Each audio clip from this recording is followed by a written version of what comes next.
2024 के चुनाव ओबीसी के कंधों पर बैठकर नरेंद्र मोदी पार करना चाहते हैं, जीतना चाहते हैं।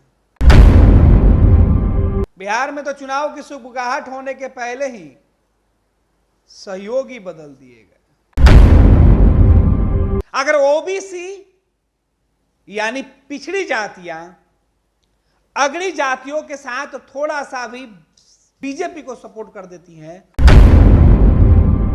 तो फिर मिशन 400 क्या, संसद के अंदर प्रधानमंत्री नरेंद्र मोदी के विजन हर सीट पर कमल का उम्मीदवार दिखाई पड़ेगा।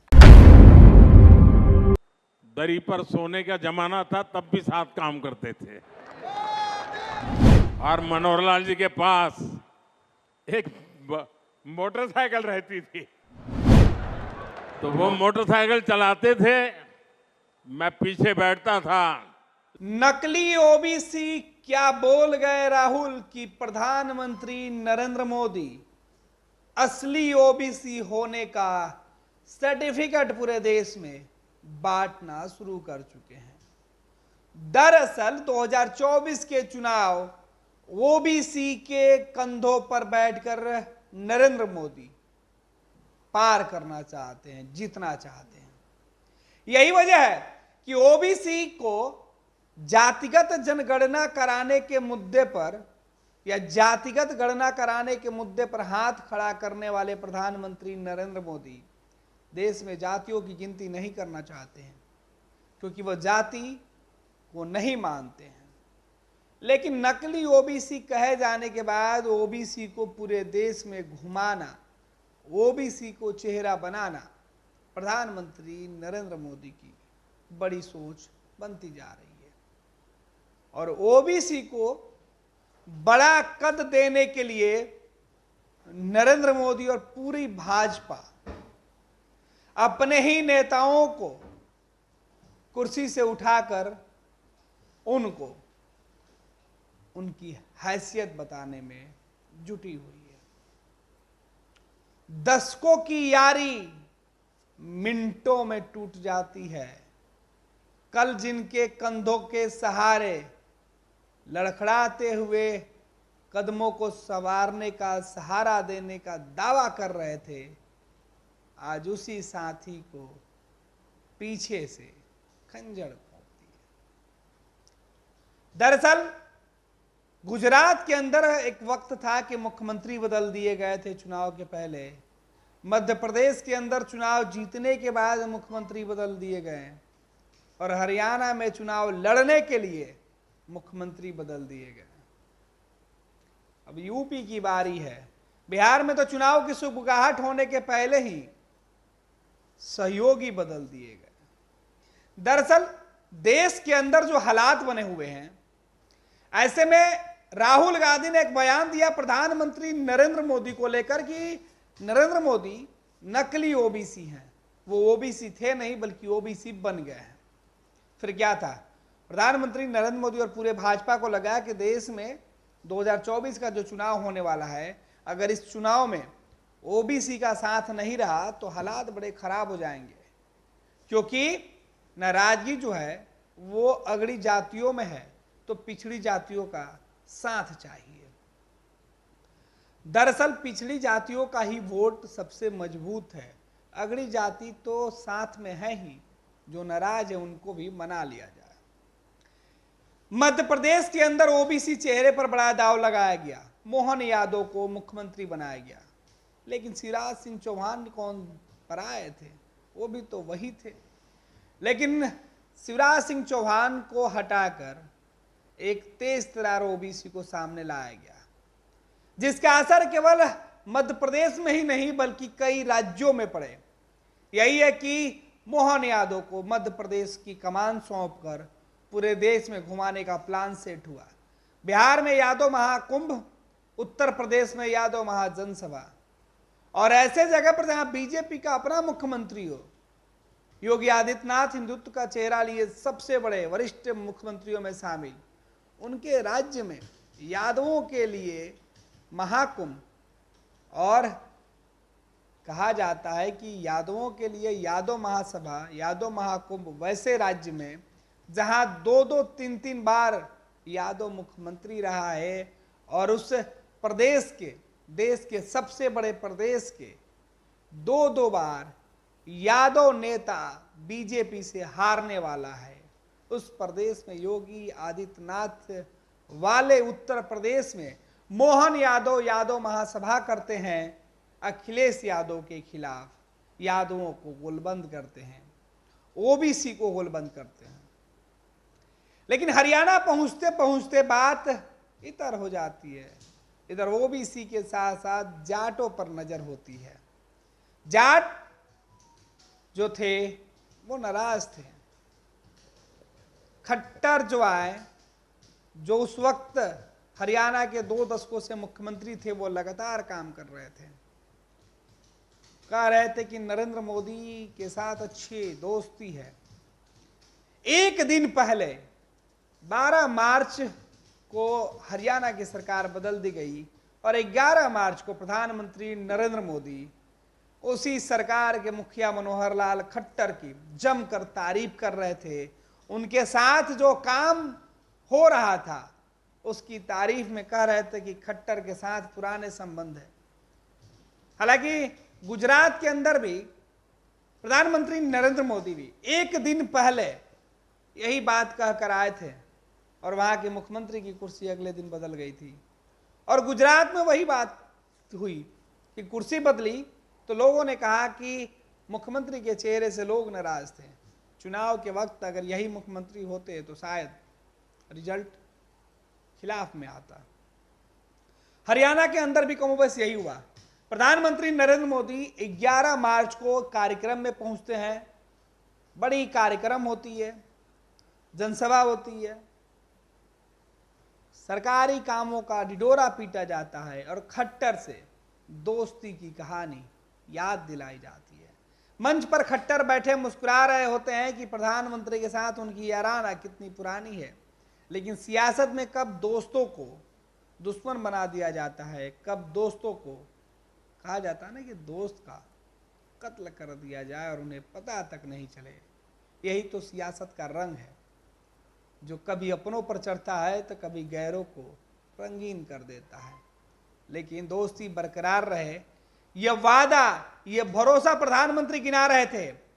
मोटरसाइकिल पर बैठकर हरियाणा की सड़कों पर, रोहतक की गलियों में चक्कर लगाने वाले प्रधानमंत्री पीछे बुलेट की सीट पर बैठकर जो कहानी दोहराया करते थे, वो कहानी मंच से जब वो सुना रहे थे तो खट्टर को लग रहा था कि प्रधानमंत्री नरेंद्र मोदी के परम मित्रों में से एक मैं हूं, फिर मेरा कौन बाल बाका कर पाएगा।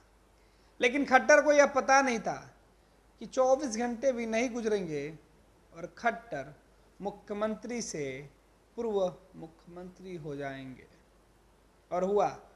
रात के अंधेरे में खट्टर ये सोचकर सोए थे कि कितने सुनहरे पल थे जब नरेंद्र मोदी को वो पीछे मोटरसाइकिल पर बैठाकर घुमाया करते थे। क्या वो दोस्त था? आज मैं मुख्यमंत्री और वो प्रधानमंत्री है। अगली सुबह हुई, प्रधानमंत्री तो रह गया दोस्त, लेकिन मुख्यमंत्री नहीं रहे खट्टर। ये प्रधानमंत्री के कुछ बयान हम आपको जरूर सुनाएंगे। ये किस्सा प्रधानमंत्री का आप सुनिए। तो आपने सुना कि प्रधानमंत्री नरेंद्र मोदी खट्टर को लेकर खुद क्या कुछ कह रहे थे, लेकिन खट्टर की जब आंखें खुली तो नायब सैनी हरियाणा के मुख्यमंत्री के शपथ लेने के लिए तैयार दिखे। ये भी प्रधानमंत्री नरेंद्र मोदी के ही करीबी हैं, क्योंकि लोकसभा में मोदी के साथ खड़े रहते हैं।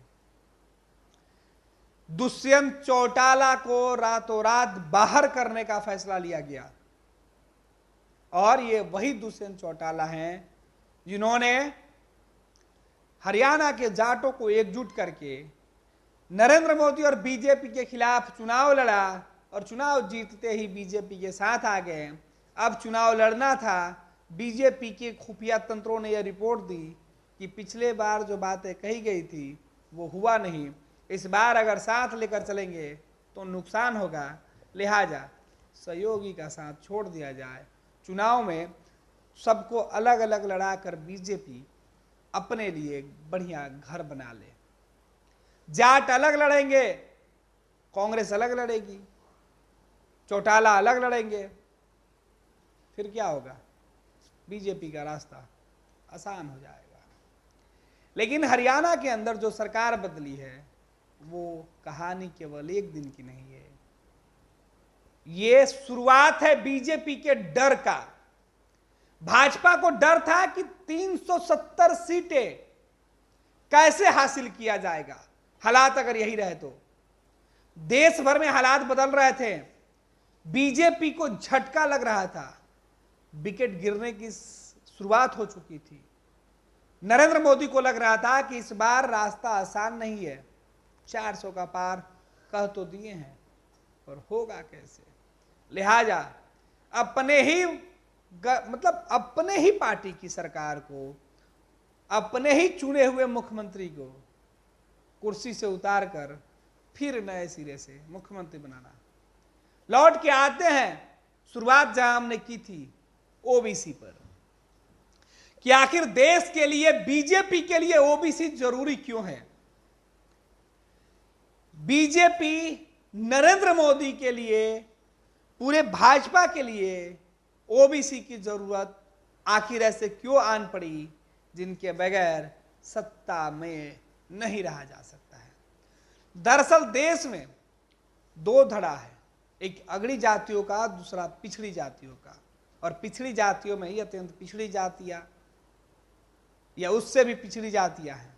अगड़ी जातियां में केवल एक ही जाति है, अगड़ी जातियां। लेकिन पिछड़ी जातियों में कई हिस्सों में इनका बंटवारा किया गया है, और इन कई हिस्सों के बंटवारे के वजह से बीजेपी को यह लगता है कि नुकसान उनका ज्यादा होगा। अगड़ी जातियों की आबादी की बात करें तो उनका वोट बैंक सीधे तौर पर तय है कि वो या तो बीजेपी के साथ रहेगा या कांग्रेस का। लेकिन देश के अंदर पिछले दो आम चुनावों में, लोकसभा चुनावों में 14 और 19 के बाद यह तस्वीरें साफ हो गई है कि अगड़ी जातियों का जो वोट बैंक है वो 80% बीजेपी के साथ है। बची हुई 20% में कई हिस्से बटे हुए हैं, लिहाजा तो ज्यादा नुकसान नहीं करते हैं। लेकिन पिछड़ी जातियों के वोटों में सबसे बड़ा तबका ओबीसी का है, और ओबीसी में जो टुकड़े टुकड़े तबका है उनकी वोटें बीजेपी को तो मिलती हैं, लेकिन जिस कदार में भाजपा को वोटें पड़ती है उसी कदार में, उसी रफ्तार में बीजेपी से नाराजगी भी है, बीजेपी के खिलाफ भी है। क्योंकि ओबीसी के टुकड़े टुकड़े अति पिछड़ा और पिछड़ा समाज के वोटों के वजह से जो पूरे देश के अंदर अलग अलग राज्यों में अलग अलग क्षेत्रीय दलों को जो सपोर्ट करते हैं, इस वजह से उन वोट बैंकों पर मजबूत पकड़, उन वोट बैंकों को रिझाने के लिए, उनको अपना बनाने के लिए और उन सब के बीच अपना कहलाने के लिए यह बड़ा गेम प्लान किया गया है। क्योंकि प्रधानमंत्री जब खुद के लिए ओबीसी होने का सर्टिफिकेट बांटेंगे तो फिर ओबीसी समाज के लोग प्रधानमंत्री को तो अपना बनाएंगे ही। अब प्रधानमंत्री को एडॉप्ट करने की बातें हो रही है। यह देश के अंदर सियासत इस कदर है कि एक देश का प्रधानमंत्री खुद को एक समाज में स्थापित करने के लिए, उस समाज के लोगों को आगे लाने के लिए, उस समाज के वोट बैंक को साधने के लिए एक अलग सा ट्रेंड सेट कर रहा है। देश भर में ओबीसी चेहरों को चुन चुन कर आगे लाने की यह पूरा प्लानिंग है। और यह शुरुआत केवल लोकसभा चुनाव के पहले नहीं है, यह हर चुनाव के वक्त होता है। लेकिन लोकसभा चुनाव 2024 में यह खास हो गया है। दरअसल हरियाणा, गुजरात, मध्य प्रदेश की अगर हम चर्चा करेंगे तो बिहार की बात करना बेहद जरूरी है, क्योंकि बिहार ओबीसी फैक्टर रहा है। बिहार में जातिगत गणना कराकर यह देश भर को मैसेज दिया गया कि देश के अंदर इस समाज, पिछड़े समाज के लोगों की स्थिति क्या है और इनका रुझान और इनका वोट किस तरह शिफ्ट करेगा तो सरकार किस तरीके से बदल जाएगी। हालात ये हुआ कि देश भर के अंदर जो प्रमुख चेहरे थे, जिनमें ओबीसी चेहरे ज्यादा थे, उन नेताओं ने एक अलग से गठबंधन बनाया और इस गठबंधन से घबराई भाजपा ने इस गठबंधन के अंदर फूट डाला, तस्वीरें बदली और गठबंधन टूट गया। लेकिन ओबीसी चेहरा का वोट बैंक नहीं टूट पाया और इसी वोट बैंक को तोड़ने के लिए जब देश की दो प्रमुख और पुरानी पार्टियों ने गोलबंदी शुरू की तो एक ने कहा कि जातीय आरक्षण हम कराएंगे नहीं, दूसरे ने कहा कि अगर हम सत्ता में आएंगे तो हम जनगणना कराएंगे। कांग्रेस ने कहा कि वो बिहार के तर्ज पे ही देश भर के अंदर जातियों को गिनने का काम करेंगी। राहुल गांधी के इस बयान के बाद प्रधानमंत्री नरेंद्र मोदी किस कदर बीजेपी को एकजुट करके बीजेपी के अंदर यह रणनीति बनाने में जुट गई कि कैसे आगे प्लान किया जाए कि ओबीसी को अपने खेमे में किया जाए, ओबीसी को अपने पाले में किया जाए।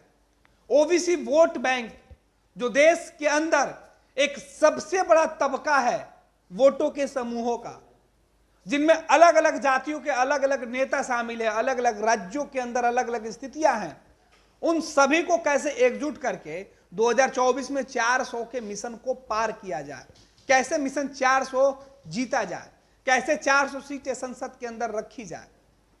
क्योंकि कांग्रेस भी इसी ओबीसी वोटों के सहारे इस सत्ता में वापसी का रास्ता खोज रही है और प्रधानमंत्री नरेंद्र मोदी और पूरी भाजपा इसी ओबीसी वोटों के माध्यम से, इसी पिछड़े और अति पिछड़े समाज के वोटों के माध्यम से देश भर के अंदर एक छत्र राज करने की कोशिश में जुटी हुई है।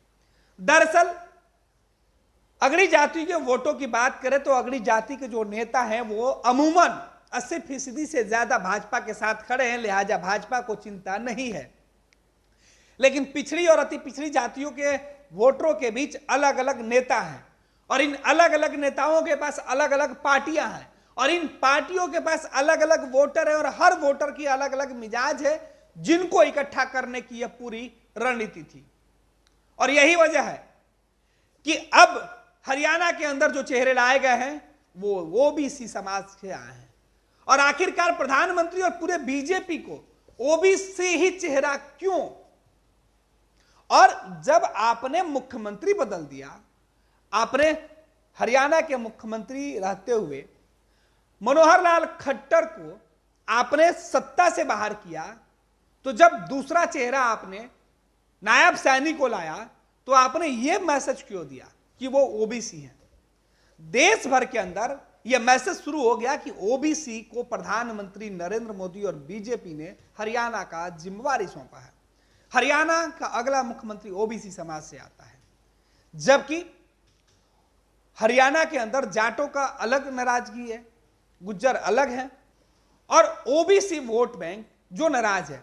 हरियाणा और पंजाब के बॉर्डरों पर किसानों की नाराजगी और किसानों की नाराजगी में हर तबके के लोग वहां हैं और बटे हुए लोगों को एकजुट करने के लिए अब नायब सैनी आगे आएंगे, जाटों को कोसेंगे या जाटों को कोसने वाले लोगों को साथ लेकर चलेंगे।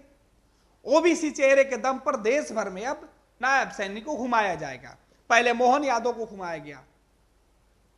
यह प्लान है, यह विजन है और इसी विजन के तहत आने वाले वक्त में बिहार जैसे राज्यों में, उत्तर प्रदेश जैसे राज्यों में, झारखंड, मध्य प्रदेश, गुजरात, राजस्थान, बंगाल जैसे जगहों पे इस ओबीसी कार्ड के माध्यम से इन टुकड़े टुकड़े राजनीतिक दल जो हैं, छोटे छोटे राज्यों में या बड़े बड़े राज्यों में जो छोटी छोटी जो पार्टियां हैं, उन पार्टियों के अलग अलग जो चेहरे हैं, ओबीसी अपने आप को मानने वाले जो नेता हैं, इन सब पर डोरे डाले जाएंगे, इन सब को तोड़ा जाएगा, इन सब के समर्थकों को, इनके वोटरों को समझाया जाएगा कि ओबीसी का मतलब क्या होता है, पिछड़ी जातियों का मतलब क्या होता है और पिछड़ी और अगड़ी जातियों के भेद को समझाकर इनको इकट्ठा किया जाएगा।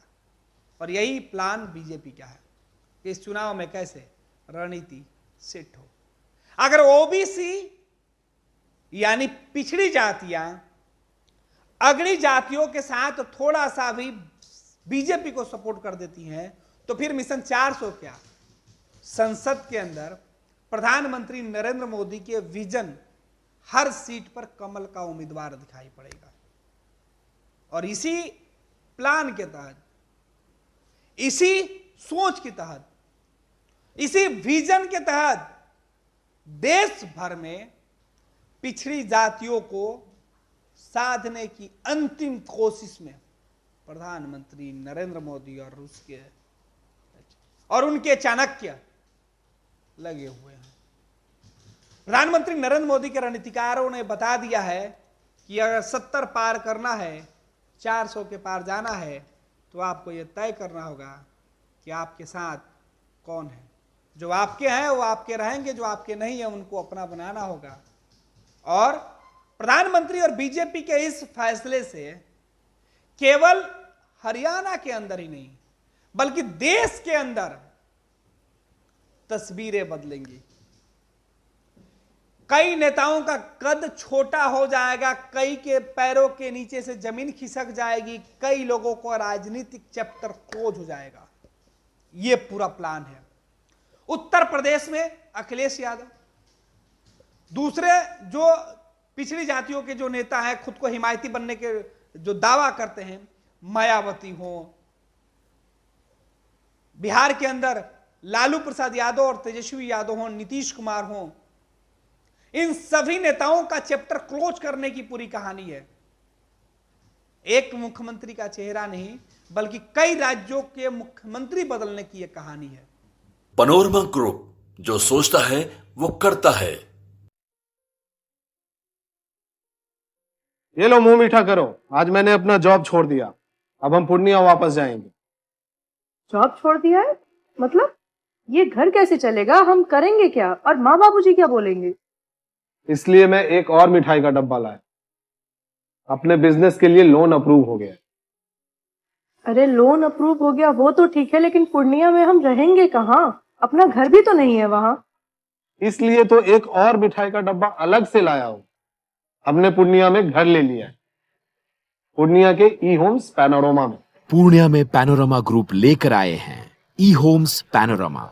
बड़ा घर, आलीशान जिंदगी और अत्याधुनिक सुविधाओं के संग। अरे अरे, अब क्यों मुंह मीठा करवा रही हो? क्योंकि हम घर वापसी जो कर रहे हैं। घर वापसी की खुशी पूर्णिया में ई होम्स पैनोरमा के संग।